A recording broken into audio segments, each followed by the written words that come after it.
Bienvenue à notre présentation Mixed Interaction Critical Infrastructure Honeypot. Je m'appelle Marc-Olivier Pral Je suis Alexandre Caville. Je suis Edwin Bourget. Ewen Canet. et nous avons aussi deux autres auteurs qui sont pas avec nous aujourd'hui. À la chaire Cybersénie, on fait la cybersécurité pour les infrastructures critiques. Les infrastructures critiques, ce seront toutes les choses autour de nous avec les systèmes distribués qui le contrôlent, comme le réseau d'eau, le réseau d'électricité, la communication, information technology, la production sur l'industrie du futur, le transport, le système financier et beaucoup plus de choses. Les caractéristiques pour ces choses-là, ils sont tous connectés à l'Internet. Et c'est bon parce qu'il y a des gens comme vous et moi, mais il y a aussi les attaquants. Et les attaquants, ils attaquent les infrastructures critiques. Le problème est ce que nous ne savons pas comment ils vont faire ça. C'est ce que nous voulions bien étudier avec ce que nous vous présentons aujourd'hui. À part de ça, ce que nous faisons, c'est nous essayons d'installer les systèmes les plus sécurisés comme possible avec Security by Design. Nous faisons Anomaly Detection, c'est quelque chose qu'on va présenter aujourd'hui, et nous essayons aussi de faire quelque chose contre les attaques, et ce que nous présentons aujourd'hui va nous aider de faire ça, et va nous permettre aussi de tester un peu les systèmes que nous développons. Pour ça, nous utilisons différentes choses informatiques. À la chaire, on fait beaucoup avec l'expérimentation parce qu'on veut voir ce qui se passe avec les systèmes. Et sur ces expériments-là, ce qui est important pour nous, c'est de regarder ce qui se passe. Sur ces systèmes-là, on fait un replay des attaques et on fait une simulation des attaques. Mais ce que nous voulions bien faire, c'est de voir les vraies attaques. C'est en général possible s'il y a les attaquants qui viennent sur notre infrastructure, et ce que nous présentons aujourd'hui va permettre ça. Nous voulions bien prendre notre field devices, notre installations réelles. Ils sont contrôlés par des automates industriels, les PLC, comme dans les vraies usines. Ils sont juste miniaturisés, ce que vous voyez là. On a aussi une cyber-range de Airbus, et ça nous permet de faire virtualisation d'exactement les choses qu'on voit à la gauche. Tout ça est connecté par un réseau, avec un physical réseau à la gauche et un réseau virtualisé à la droite. En top de ça, on a les SCADA, donc les processus qui gèrent les PLC, qui gèrent ce qui se passe sur la production, par exemple. Et ça, c'est normalement virtualisé, donc ça, c'est dans le serveur. Et ce qu'on veut faire maintenant pour attraper les attaques, on veut connecter cette infrastructure-là à l'Internet pour que les attaquants ils peuvent venir et faire les attaques. Et quand ils font, nous voulions bien faire le monitoring et voir ce qui se passe. Pour faire ça, il faut prendre les mesures pour faire les observations. C'est ce qu'on a à la droite. Là, on a les bases de données où on va mettre les informations qu'on a collectées et on a les points pour regarder ce qui se passe. Après, on aura beaucoup d'informations. Comme ça, il faut avoir la visualisation pour avoir un accès plus intuitif au système. Et il faut qu'on gère le testbed parce qu'on veut bien avoir un système où on peut faire différentes expérimentations à différents temps et même au même temps avec une partie faisant un expériment comme ça, une autre un setup comme ça, qui peut attraper différentes attaques en même temps. Ce qu'on va faire dans la présentation, on va vous montrer les différentes parties et on commence avec Edwin. Merci Marc-Oliver. Donc moi je vais vous parler surtout des défis rencontrés par la conception et le déploiement d'un tel honeypot cyberphysique. Tout d'abord, alors c'est la partie droite du slide, c'est un honeypot, donc on hérite des problèmes rencontrés par les honeypots traditionnellement, c'est-à-dire faire en sorte que l'attaquant ne se rende pas compte qu'il est dans un honeypot. Donc, sachant qu'on n'émule pas les différents services, mais qu'on va les déployer physiquement ou bien les virtualiser, on va déjà éviter pas mal de soucis. mais il faut toujours s'assurer, par exemple, qu'on ne va pas générer d'incohérence au niveau de l'adresse MAC, c'est-à-dire d'avoir un équipement Cisco avec une adresse MAC qui n'est pas celle d'un équipement Cisco. Un point important de notre plateforme, c'est qu'elle doit être reconfigurable. Pourquoi? Parce qu'elle sert à détecter des attaques et 2 chercheurs qui veulent utiliser la plateforme ne vont pas forcément vouloir se concentrer sur les mêmes attaques et donc vont vouloir mettre la plateforme dans 2 configurations différentes. Pour ce qui est de la partie virtualisée, on va utiliser la cyberrange dont Ewin va vous parler juste après et donc on va pouvoir récupérer pas mal des capacités de la cyberrange. Par contre, pour la partie physique, il faut aussi définir, des processus de reconfiguration et enfin, un honeypot, ça sert à analyser de la donnée, enfin à récupérer de la donnée, pardon, pour l'analyser plus tard. Donc il faut, pouvoir, acquérir, ces informations et les bonnes informations. Sachant que typiquement, ça va être le SCADA qui va servir à l'acquisition des données, OT. Sauf que le SCADA est dans la plateforme et donc potentiellement peut se faire compromettre par l'attaquant. Donc les données qui sont dedans ne sont pas, on peut pas leur faire confiance. Donc il s'agit de définir un autre réseau d'acquisition des données. Donc sur la slide suivante, je vous présente un peu plus rentre dans le détail de ces défis et quelques pistes de solutions. Tout d'abord pour la reconfiguration, pour tout ce qui est cyberrange, partie virtualisée, pas se concentrer dessus, c'est hérité de la cyberrange. Par contre, tout ce qui va être le processus industriel, là, ben, si on veut avoir 2 processus industriels, il faut avoir 2 programmes différents pour les automates. Et donc, soit on a à la main sur la chaîne de compilation, ou alors on est capable de la rétro-ingénierer, et dans ce cas-là, on peut reprogrammer les automates à la volée. Soit on n'est pas capable, et dans ce cas-là, il faut avoir plusieurs automates dans avec plusieurs programmes différents et faire le le basculement entre les différents automates au niveau des switches. Donc ça impose plus d'automates et plus d'interfaces au niveau des switches. Il faut aussi du coup définir un langage pour reprogrammer, pour que les chercheurs puissent décrire la configuration qu'ils désirent et également définir les processus pour traduire cette configuration enfin, ce langage en la configuration des automates et des équipements. Deuxième point important, donc c'est l'acquisition des données. Donc, comme je disais, on ne peut pas se fier aux données qui sont présentes au niveau du SCADA, à l'intérieur du honeypot. Donc, il faut avoir un deuxième. En fait, on va intercepter les signaux entre les automates et les différents capteurs et actionneurs pour les enregistrer. Et pour ce qui est de la partie virtualisée, c'est-à-dire l'analyse des logs réseau, ce genre de choses, il faut avoir un autre réseau inaccessible de l'attaquant pour pouvoir monitorer tout ça. Donc voilà pour quelques défis importants et des solutions. Et maintenant, c'est Ewin qui va vous parler plus en détail de la plateforme CyberRange. Merci Edwin.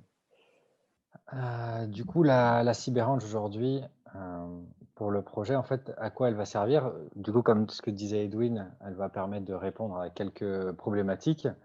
Donc, la problématique, par exemple, donc s'il y a différents chercheurs, ils vont pouvoir travailler sur des environnements isolés. On va pouvoir aussi, tout à l'heure, tu parlais de la partie réseau et donc de pouvoir superviser ou en tout cas mirrorer la partie réseau. Donc ça, on va pouvoir le faire. Donc, de toute façon, on se base sur des technologies éprouvées comme VMware et Docker. Du coup, on va pouvoir se baser sur les virtual networks de VMware. Après, même si on a des work zones qui sont isolées, on peut les reconnecter et ça peut être fait de manière on peut travailler sur la cyberrange de manière collaborative. Après, on va pouvoir déployer des actions ou des scénarios justement pour tester, tu disais, les différentes configurations. Donc, on va pouvoir le faire, sachant qu'aujourd'hui, la cyberrange, elle permet de virtualiser la partie IT et la partie OT. Après, on va pouvoir, donc cette virtualisation, soit on va avoir la partie émulation ou simulation, tout dépend du logiciel ou en tout cas de ce qu'on va pouvoir virtualiser. Donc, dans le modèle industriel, on va pouvoir virtualiser. Donc, j'ai mis en dessous les différentes couches. La couche 4, 5, donc qui correspond à l'IT. La couche 3 aussi, donc c'est plus la partie historian MES. La partie 2, c'est la partie supervision, HMI. La partie 1, c'est la partie automate. Et donc, la couche 0, donc là, c'est tout ce qui est capteur, actionneur, donc le niveau 0. Donc après, aujourd'hui, les différentes capacités, donc j'ai vu tout à l'heure qu'Edwin sur sa slide, on avait l'OPCUA, donc pour la partie protocole industriel. Donc aujourd'hui, on va pouvoir faire tous les protocoles industriels sur TCP/IP sans gateway.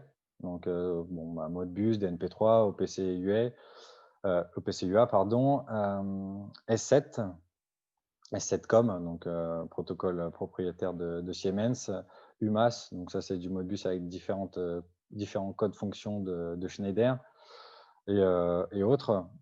Après, donc tout ce qui est sur la couche 2 et 3, donc la partie Historian et la partie supervision, HMI et EWS, donc les environnements de développement pour développer les différents projets qui vont être soumis, qui vont être transférés aux automates. Donc ça, on va pouvoir aussi les virtualiser.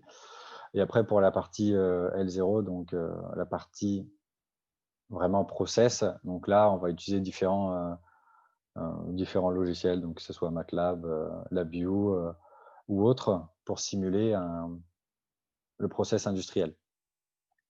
Du coup, aujourd'hui, on a différents use cases avec la CyberRange, comme vous avez pu le comprendre. Donc, on peut faire pas mal de choses. Voilà, tester des nouvelles architectures, tester des nouveaux équipements, donc des nouveaux automates ou des nouveaux firewalls physiques. On va pouvoir aussi faire de la gestion de crise ou des formations, mais surtout, aujourd'hui, c'est le honeypot. Et donc, le honeypot, c'est détecter le comportement des attaquants en mettant en place une infrastructure similaire à ce qu'un industriel a aujourd'hui. Donc, ce qu'on a fait, par exemple, avec un client, donc dans la pétrochimie, donc on a simulé un DCS. Donc, on va pouvoir, avec la CyberRange, faire du DCS, du SCADA ou des industriels dans le manufacturier. Donc, tout dépend de ce que l'on souhaite mettre. Mais aujourd'hui, du coup, c'était sur un DCS, donc avec des automates qui parlaient en OPC-UA. Donc là, les automates, on peut le voir peut-être, ils sont en bleu, en bas à gauche. Sinon, il y avait l'HMI en violet et les attaquants en rouge. Donc aujourd'hui, pourquoi on a mis cet environnement 3D? C'était pour montrer quels seraient les effets d'une attaque. Sachant qu'aujourd'hui, sur ce projet de NEPOT, on a d'autres moyens de montrer les effets. Donc par exemple, on peut le connecter au physique. Donc là, aujourd'hui, par exemple, la CyberRange, donc c'est bien, on est dans un environnement virtualisé, mais on peut le connecter à notre maquette. Donc là, en bas à droite, on voit notre maquette qui va permettre de récupérer les entrées-sorties, donc tout ce qui est capteur-actionneur. On va aussi pouvoir l'interconnecter à des automates. Si on ne les virtualise pas, donc on peut connecter en direct ces différents automates. Donc la CyberRange, en plus de pouvoir virtualiser ces différentes couches, va pouvoir s'interconnecter à des équipements physiques et surtout se connecter aussi à Internet pour pouvoir être attrayant pour les différents attaquants, pour qu'ils y voient justement une industrie critique qui est susceptible d'être attaquable. Donc, qui parle d'honeypot et d'attaquants, on parle aussi justement de comment ils vont faire et les différentes techniques qu'ils vont utiliser. Et c'est là tout le point. Donc, sur la CyberRange, on a évidemment des outils de supervision. Donc, on peut voir à gauche, sachant qu'après, on va pouvoir mettre en place aussi d'autres outils, donc du marché comme différents SIEM. Donc là, c'est un exemple parmi tant d'autres, mais du Splunk, du Clarity, qu'importe quelle autre solution de supervision, sachant qu'après, on peut le mettre, comme le disait Edwin, sur un réseau séparé pour ne pas que l'attaquant le voie, ou sur le même réseau, donc peut-être pour forcer l'attaquant justement à changer son comportement et à changer ses techniques et voir comment il va réagir en présence d'une industrie critique qui a une architecture avec des défenses assez avancées. Donc voilà comment ce qu'on va pouvoir faire avec la CyberRange. Donc tout à l'heure, on parlait de la partie physique et connectée à la maquette Lego pour les entrées-sorties. Et donc là, on va voir avec Alexandre aussi différents moyens. Merci Ewin. Effectivement, je vais vous présenter quelles sont les interfaces de réalité mixte que l'on peut utiliser pour le contrôle des systèmes cyberphysiques. Donc, par définition même, les interfaces de réalité mixte sont adaptées au contrôle de ces systèmes. car la définition de réalité mixte provient du continuum de la réalité mixte proposé par Paul Milgram et ses associés en 1995. En fonction des besoins, tâches et dispositifs disponibles, une interface de réalité mixte peut être au plus proche de l'environnement réel, comme une application de réalité augmentée qui ajoute de l'information numérique sur un système réel, ou au contraire être totalement virtuelle afin d'afficher les données abstraites du système. La figure de droite est un schéma de l'environnement virtuel collaboratif que nous allons développer afin de monitorer et de contrôler le honeypot cyberphysique. Il permettra à plusieurs utilisateurs de collaborer par le biais d'interfaces adaptées à leurs besoins et au scénario de surveillance et de contrôle du système. Il s'agit d'un des avantages majeurs des interfaces de réalité mixte, à savoir l'intégration et non le remplacement d'outils existants comme ceux présentés précédemment pour le contrôle du cyberrange. Donc il s'agit de tableaux de bord 2D et leur couplage au sein d'un même écosystème avec des environnements immersifs peut faciliter la compréhension du système. Par exemple, pour l'environnement virtuel collaboratif simulant une analyse d'alerte en cybersécurité que nous avions développé il y a 2 ans, nous avons proposé 2 interfaces, une sous forme de tableau de bord et une interface immersive déployée par exemple dans un cave. Ces interfaces permettaient à des utilisateurs jouant 2 rôles différents de résoudre collectivement des alertes de sécurité.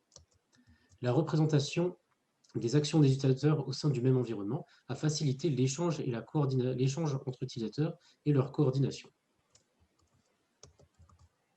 Un autre avantage de ces interfaces est de permettre à la fois une interaction et une visualisation colocalisée avec un système réel et une interaction distante avec un simulateur ou un environnement de surveillance découplé du système réel. Kaneko et ses associés, en 2020, ont présenté un système de visualisation de communication entre outils en réalité augmentée, présenté sur la figure de droite. Et la figure en bas représente un simulateur de la plateforme physique, le Fisher Technique, que nous sommes en train de développer et qui servira pour nos expérimentations. Ces 2 facettes sont complémentaires, et si elles sont effectuées au sein du même environnement ou écosystème, elles facilitent la maintenance et la modification de ce dernier. Les interfaces de réalité mixte ont bien évidemment des inconvénients, à savoir la difficulté technique du développement et les contraintes d'implémentation sont toujours actuelles, malgré l'amélioration des outils de développement et des dispositifs immersifs comme les moteurs de jeu et les nouveaux casques de réalité mixte. Une autre difficulté à prendre en compte est la nécessité d'adopter une approche centrée sur l'utilisateur, qui nécessite d'étudier les aspects facteurs humains de ces systèmes, afin de définir de meilleurs modèles et des règles d'ergonomie. Enfin, ces interfaces nécessitent plus de puissance de calcul, ce qui peut être une limitation dans certains contextes. Voilà pour ma présentation sur l'utilisation d'interfaces en réalité mixte pour le honeypot cyberphysique.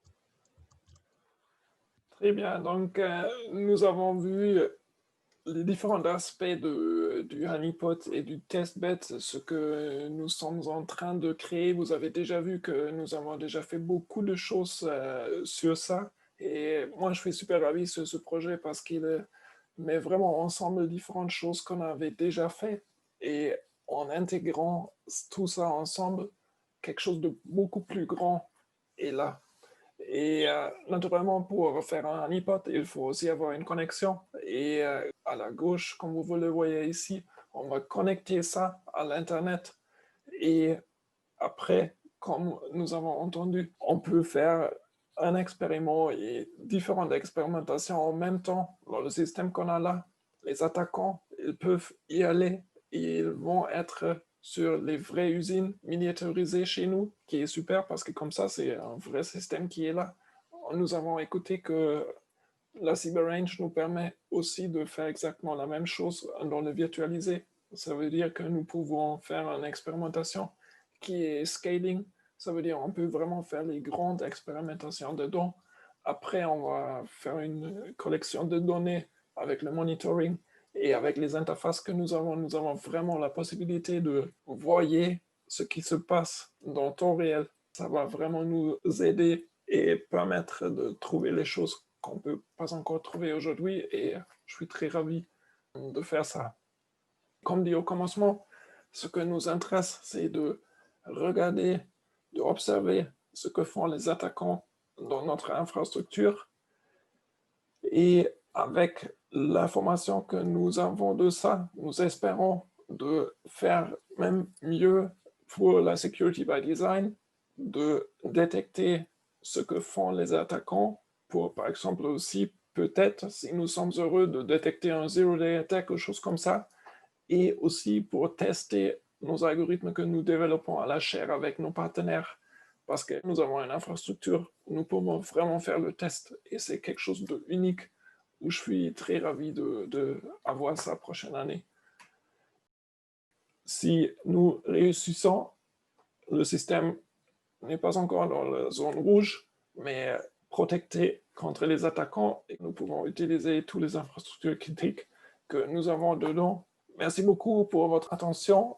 Nous sommes là maintenant pour les questions et si vous voyez la vidéo plus tard et vous avez des questions, vous voulez bien travailler ensemble avec nous sur ce projet-là, contactez-nous sur hello@cybercni.fr. Merci.